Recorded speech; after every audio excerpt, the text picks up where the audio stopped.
Hello and welcome to Maths with Mike, that's me. Now in this video we're going to look at brackets with algebra. We're going to start simple, we're going to progress it to double brackets and then have a look at those little powers with brackets as well, because that's often a source of confusion. So to begin with, let's say we've got three lots of a bracket of 2x plus 7. Now all we have to do is take the number outside and multiply it by everything inside the bracket. For example, 3 lots of 2x is going to give us 6x, and 3 lots of 7 is going to give us 21, with an addition sign in the middle, 6x plus 21. If that becomes a minus, let's say we've got 6 lots of 5x minus 4, then we just have to remember it like that. 6 times 5x gives us 30x, and 6 times 4 gives us 24, with a minus in the middle. However, if we've got minus 3 lots of 7x minus 2, we just need to be a little careful. Minus 3 times 7 gives us minus 21, with an x on there. And then we've got 3 times 2 is a 6, but minus and the minus become positive. So we've got minus 21x plus 6. That's all straightforward, but why does it work? Well, it works because if I'm trying to multiply, for example on the top one, 3 times 27. If that's what I'm trying to work with, I can just break the 27 down into a 20 and a 7. 3 lots of 20 and 7. 3 lots of 20 gives me 60, added to 3 lots of 7 giving me 21. And you'll notice I've chosen that example deliberately because it's similar to this one. Essentially, x is 10. 60 plus 21 gives us 81, which is indeed 3 times 27. But again, why does that work? Well, it works because if we look at the traditional method of multiplication, then we've got 27 times by 3. The 7 times the 3 gives us 21, but I'm just going to write it a little bit different to how we'd normally write it. 7 times 3 is 21. Now the 2, because it's one place over, I'm going to put a 0 in, so I'm going to write it under here. 2 times 3 gives me 6, and there's your 21 and your 60 that you get up here. Normally we combine the two into just one line and get the answer straight away, but if we break it down, we can understand why that works. Add these two together, we get 81, which is what we'd expect. The same can actually be done over here with the brackets. Let's say we've got the 2x plus 7, and we're going to multiply that by 3. Well, the 7 times the 3 gives us the 21, which doesn't have any x's in at all. But when we multiply 2x by 3, well, that is going to have x's in, but it's also 1 over from that 7. So if we go 1 over, let's put a nothing in there, there's nothing there. 2x times 3 gives us 6x. So 6x, and that's a plus 21 up there, giving us 6x plus 21. So actually, that method of taking the first number and multiplying it by each term in the bracket is just the method of multiplication, but with algebra. And that's why it works. Now let's look at two brackets. What happens if we've got 2x plus 3 multiplied by, and remember, we only need to put the multiply in when we've got two numbers, but when we're working with algebra or brackets, we don't need the multiply in there. Let's have a 4x plus 5. Oh look, I've used 2, 3, 4, 5. Never mind, it'll work. Now, there are many different methods. A method I learned was called FOIL. And FOIL stands for firsts, outers, inners, lasts. And what that tells you to do is that you take the first one of each bracket, the firsts, 2x times by 4x, multiply those two together. Well, 2 times 4 gives you 8, x times x gives you x squared. You then do the outers, so the ones on the outside of the whole expression. So that 2x times by the 5, well 2 times 5 is 10, with an x in there, and it's going to be positive. Then you take the inners, the inside ones of the whole expression, the 3 times the 4x. 3 times 4 gives you 12, with an x on the end, and that's a plus as well.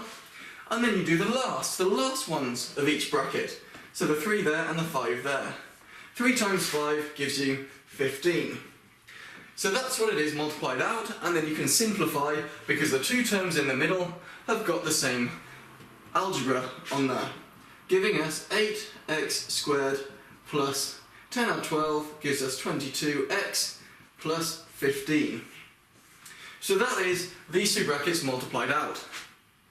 But again, why does that work? Well, again, there's different ways of doing it. We can use the box method of multiplication. You would have 2x plus 3, and you would have 4x plus 5. And you would do your box like that. And then you do the multiplying. 4x times 2x gives you 8x squared.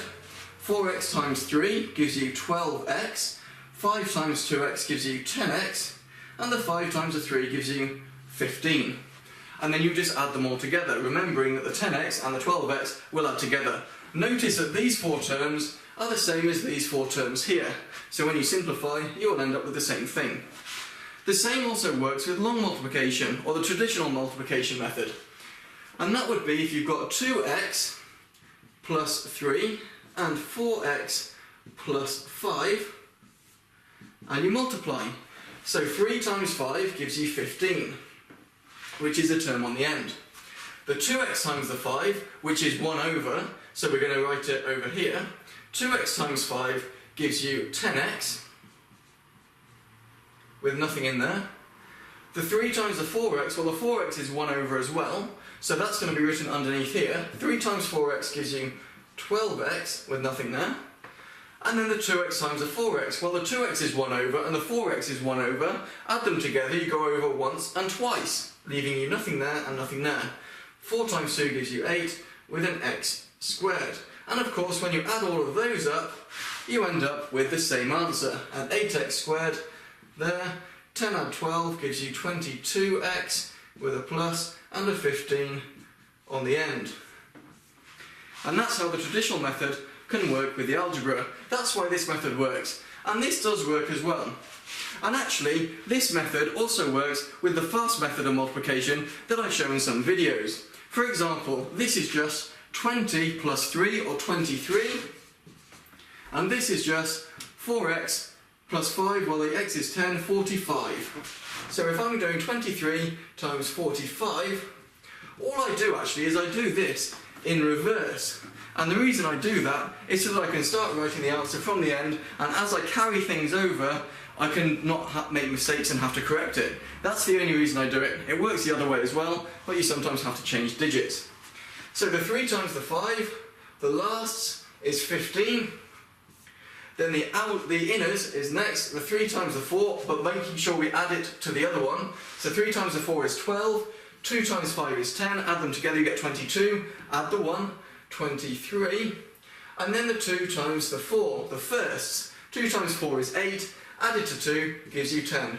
1035 is just 23 times 45. Looking at some more examples then, let's say we've got 8x plus 7, multiply it by 3x minus 2. Again, we can use the FOIL method. I personally prefer to use that method when doing two brackets. I think it's the fastest, and it also gets it out in the order that you'd expect with the algebra, with the highest power of x first. 8x times 3x, well, 8 times 3 is 24, x times x is x squared. Then we've got 8x, the outers now. 8x times a minus 2 gives us minus 16x, remembering that minus there also applies to the 2. Then we've got the inners, the 7 times the 3x, giving you 21x, and that's a positive, so the answer is positive. And then the 7 times the minus 2, giving you minus 14. Simplify that then, 24x squared, and then we've got minus 16x added to 21, so starting at minus 16, add 21 should give us 5x, and that'll be positive, and then minus 14 on the end. And that's how you can multiply out brackets with just that line of working and the answer. And I think that's the fastest method. Just be careful with these minus signs. It's especially complicated when you get a minus sign in each one. For example, 6x minus 5 and 9x minus 12. So if we multiply these out, again using the FOIL method, the first 6 times the 9 gives you 54x squared because of the x times the x. 6x times 12, but it's negative. Well, 6 times 12 is 72 with an x, and it's negative. Minus 5 times 9 gives us minus 45x. And then minus 5 times minus 12, well, 5 times 12 gives us 60, and then the minus and the minus make a plus. I find it sometimes easier to put the sign in at the end, because it's easier to do the numbers first, but that's just how I work. And then to simplify, 54x squared minus 72 minus 45. Remembering, we're beginning negative and we're going even further into the negatives. So we can just add the 72 and the 45, remembering the answer is going to be negative. 2 add 5 gives us 7, 7 add 4 gives us 11, 117x or minus 117x, with a plus 60 on the end. And that's how it works. Now the one that trips most people up. And that's if we've got something like x plus 5 and we square it. And lots of people think, oh, x squared is x squared and 5 squared is 25 and that's my answer. But that would be wrong. Don't do that. And the reason why people think that is because if we look at the rules of indices, we think it makes sense. For example, if I've got 2/3 squared, well, yeah, I can square the 2, giving me 4, I can square the 3, giving me 9, giving me 4/9. And that is correct. But it doesn't work with algebraic brackets. So let's rethink this. Now, the rules of indices do work. We just have to remember that if I've got 7 squared, all that means is 7, this number, times by itself. And if I remember that, this won't be any problem whatsoever. All it means is that here the base is 7, but here the base is x plus 5. So we're going to have x plus 5, and we're going to multiply it by itself, x plus 5. And now you'll see that from here we can do it quite easily. Let's do it as before. The first, x times x is x squared. The outers, x times 5 is 5x. The inners is another 5x. And the last, 5 times 5 is 25. So if you try doing it the shortcut method, x squared add 25, you get these two terms, but you forget the bit in the middle, and that's the problem. That's why it's always worth writing this bit of line in, that way you can guarantee you get the right answer. Let's simplify now. X squared plus 10x plus 25. Nice and simple. Notice as well how this 10 is actually 5 doubled, 5 add 5. But it doesn't always work just by doubling that number. As we'll see, when the x is a different value. Let's say it's going to be 4x, and this time let's have a plus 7 squared. In fact, tell you what, let's make it minus 7. Let's be a bit more interesting. So, again, let's write it out as it is. 4x minus 7 times by 4x minus 7. Do the FOIL method. 4 times a 4 gives us 16 with an x squared. 4x times minus 7 gives us minus 28x. There'll be another minus 28x as we do the inners. And then the last, don't forget this is minus 7 times minus 7, giving us a plus 49. Now, simplifying this, we get a 16x squared. 2 minus 28 gives us a minus 56x. With a plus 49 on the end there. And you can see that if we double the 7, we don't get the 56. However, 4 times 7 gives us 28, and then double the 28, we get the 56. And that's a shortcut method for when you've got a bracket to the power 2. In fact, let's show that shortcut method. Let's say we've got 3x minus 11 squared. This is the real shortcut method that didn't work at the beginning when we just squared each term. We can't just square each term, we need to remember that bit in the middle. But we can do a shortcut method. 3x all squared, well 3 squared gives us 9, x squared gives us x squared. Now the bit in the middle, 3 times 11 is 33, double it, gives us 66 with an x, because it's always going down with the powers of x. And it's a minus here, so it's going to be a minus in there. 11 squared is 121, remembering that this is really minus 11 times by minus 11 to give us plus 121. And you can do it that way. But only do it that way if you are sure you're going to get the right answer. Because many people try and do it that way, and they make a mistake in the middle bit, and they get it wrong. And of course, don't forget that we don't just have to use x's, it's just a letter, we can use anything. Let's say we've got 5p plus, let's go for something crazy, let's go for 13 squared. Okay, 5 squared is 25, p squared is p squared, 5 times 13, and then doubled is going to give us 130, and it's positive, it's going to be positive in the middle, 13 squared is 169. There you go. And that's how we can do that. As usual, here are 20 questions for you to practice with. They start fairly easy and get harder. All you need to do is multiply out all the brackets so that your answer has no brackets left. And as usual, I'll use red for the question numbers and blue for the questions themselves. Give them a go and the answers will be in my next video.